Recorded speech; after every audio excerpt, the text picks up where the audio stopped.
Assalamualaikum warahmatullahi wabarakatuh. Ketemu lagi dengan saya Anwar Humaini di Catatan Jurnalis Channel. Kali ini kita akan membahas apa ya? Yang jelas yang lagi banyak dibicarakan oleh masyarakat ataupun yang lagi ramai di berita-berita, terutama media online ya. Jadi kita akan membahas terkait dengan capres-capresan karena tidak lama lagi kurang lebih 2024 tepatnya di bulan Februari akan ada Pilpres ya kalau nggak salah, Februari atau apa ya pokoknya di awal-awal 2024 akan ada Pilpres 2024 untuk menggantikan Presiden Jokowi untuk menggantikan Presiden Jokowi yang akan selesai mengemban tugasnya sebagai presiden di periode kedua ini. Dan terkait dengan capres-capresan ini saya akan membacakan survei dari SMRC atau Saiful Mujani Research and Consulting. Jadi kemarin SMRC menggelar survei dan ternyata siapa yang kira-kira elektabilitasnya paling tinggi untuk sebagai capres terkuat di 2024 nanti. Jadi ternyata Anies Baswedan atau Gubernur DKI Jakarta saat ini sebagai capres teratas berdasarkan survei dari SMRC. Anies Baswedan, jadi elektabilitas Anies Baswedan ini sebagai capres. Oh, ini ternyata SMRC ini dia surveinya khusus di Jawa Barat. Kenapa di Jawa Barat? Saya kurang tahu pasti, tapi yang jelas di Jawa Barat ini paling banyak pemilihnya ya. Kurang lebih 18% pemilih di seluruh Indonesia ini berasal dari Jawa Barat. Jumlah persisnya berapa 18% itu saya kurang tahu ya. Yang jelas puluhan juta ya, nggak sampai 100 juta mungkin. Jadi elektabilitas Anies Baswedan sebagai capres di wilayah Jawa Barat berada di puncak teratas dari survei SMRC ini yang diumumkan pada kemarin hari Selasa tanggal 15. Jadi mayoritas responden yang merupakan warga Jawa Barat menjawab Anies Baswedan. Mayoritas responden yang merupakan warga Jawa Barat menjawab Anies Baswedan saat diberi pertanyaan semi terbuka tentang siapa yang akan dipilih sebagai presiden jika diadakan sekarang.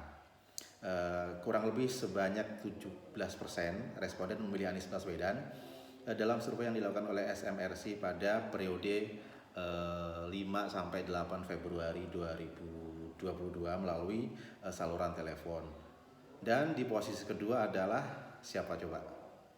Ya benar, jadi Menteri Pertahanan Prabowo Subianto menduduki urutan kedua dengan persentase yang sangat tipis sekali, cuma selisih 0,2%, jadi 16,8%, selisih 0,2% dibanding dengan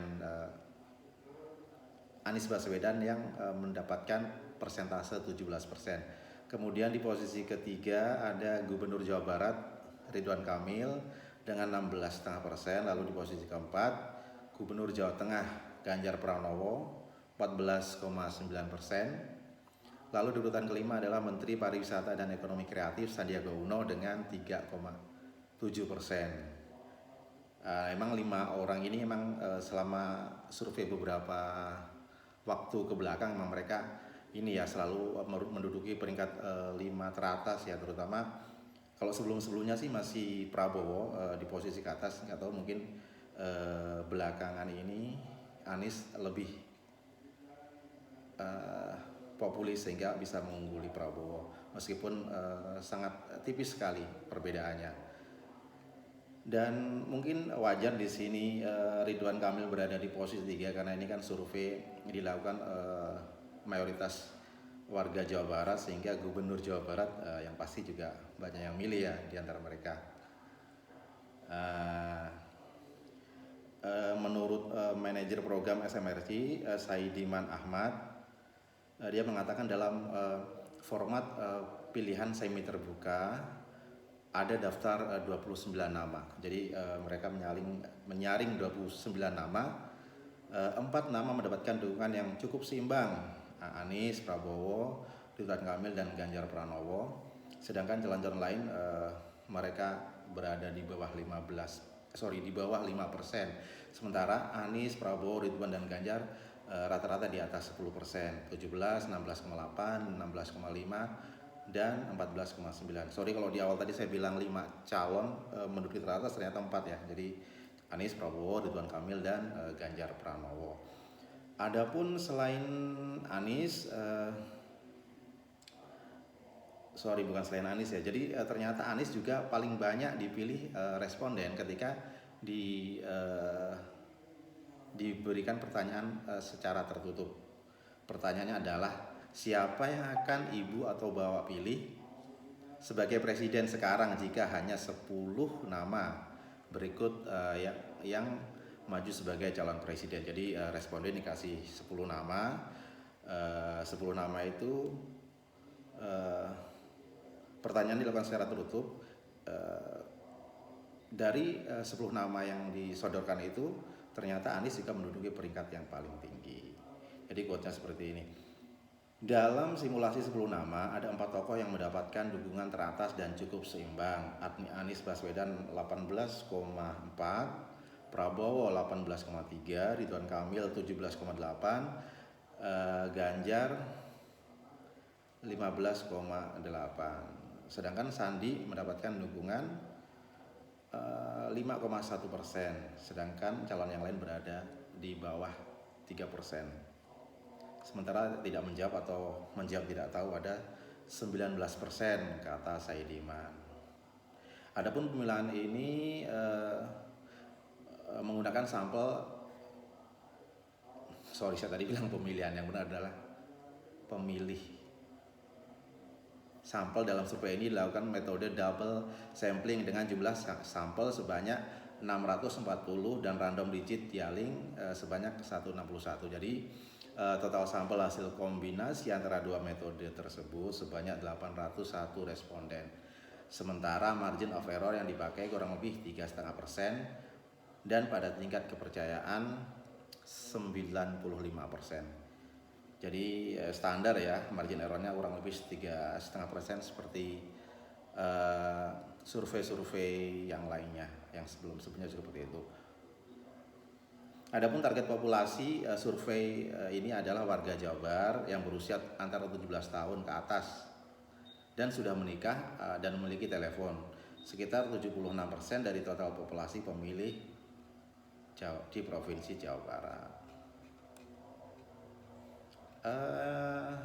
Lumayan ini ya, antara Anies dan Prabowo lumayan kejar-kejaran. Kalau survei-survei sebelumnya sebulan 2 bulan lalu Prabowo masih menduduki peringkat pertama dan sekarang disalip dikit oleh Anies 0,2%. Jadi Anies urutan pertama, kedua Prabowo dan seterusnya.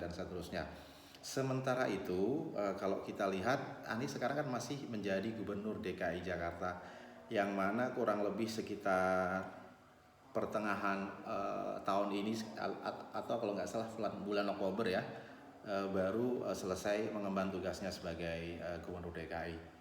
Nah, apakah Anies ini nanti akan benar-benar maju?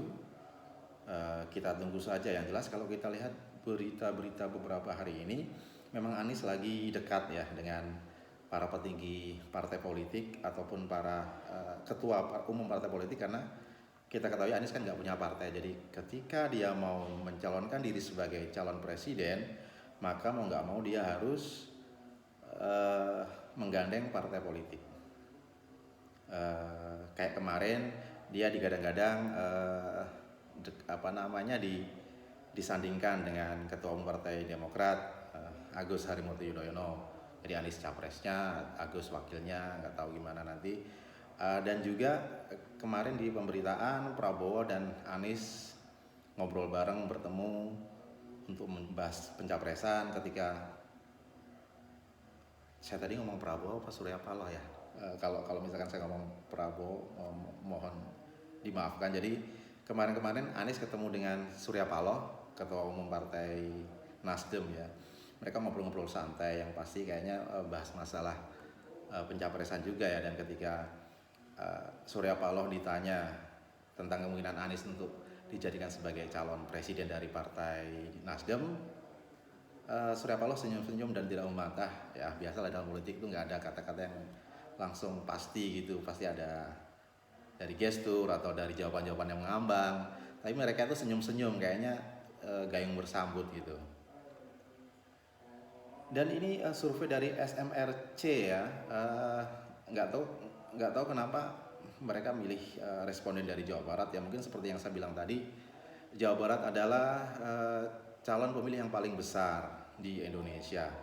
Dan ini ada survei lagi yang juga survei kedaerahan ya. Jadi kalau ini survei dari SMRC ini daerah Jawa Barat, sedangkan ini ada survei dari ARCI.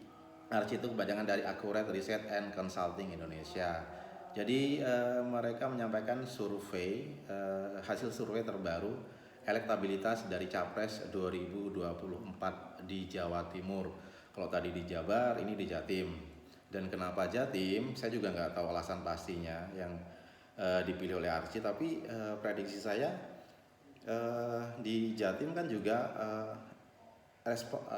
pemilihnya juga besar ya, kalau nggak salah nomor 2 di bawahnya Jabar, yang pasti mungkin di atas 15% atau di bawahnya dikit kali ya. Kalau Jawa Barat tadi 18%, mungkin Jatim antara 10 sampai 15% mungkin ya, 14 atau 13 gitu. Yang jelas jumlahnya juga lumayan besar kan, mengingat wilayahnya juga sangat luas, pemilihnya juga banyak, dan yang pasti siapa yang dipilih di Jatim ini juga secara nggak langsung sedikit banyak juga berpengaruh terhadap peta politik secara nasional. Dan survei yang dilakukan oleh ARCI ini, siapa coba yang paling banyak dipilih? Ini saya baca dari detik.com. Jadi survei ARCI Pilpres 2024 di Jatim, titik 2, Prabowo teratas dan Muhaimin masuk 3 besar. Prabowo ternyata masih di atas ya, masih teratas ya di Jawa Timur berdasarkan survei dari ARCI. Tapi yang bikin surprise adalah Muhaimin masuk 3 besar.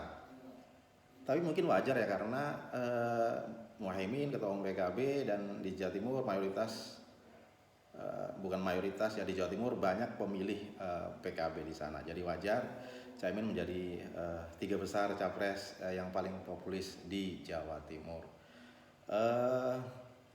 ARCI dalam hal ini menyampaikan hasil survei terbaru elektabilitas Capres 2024 di Jatim. Elektabilitas Ketua Umum PKB Muhaimin Iskandar merangsek ke posisi 3 besar. Jadi quote-nya gini, hasil survei ARCI pada Januari 2022 ini, elektabilitas Prabowo Subianto sebagai Capres di Jatim masih tertinggi, disusul Ganjar Pranowo yang menjadi urutan kedua. Yang mengejutkan adalah elektabilitas Muhaimin Iskandar yang masuk 3 besar menurut pilihan warga Jatim, kata Direktur ARCI Baihaqi Siroj saat paparan survei pada 16 Februari lalu. Di sini Baihaqi mengungkapkan, jadi tren elektabilitas Ketua Umum Partai Gerindra Prabowo Subianto dan Ketua Umum PKB Muhaimin Iskandar paling meningkat di antara capres-capres yang lain.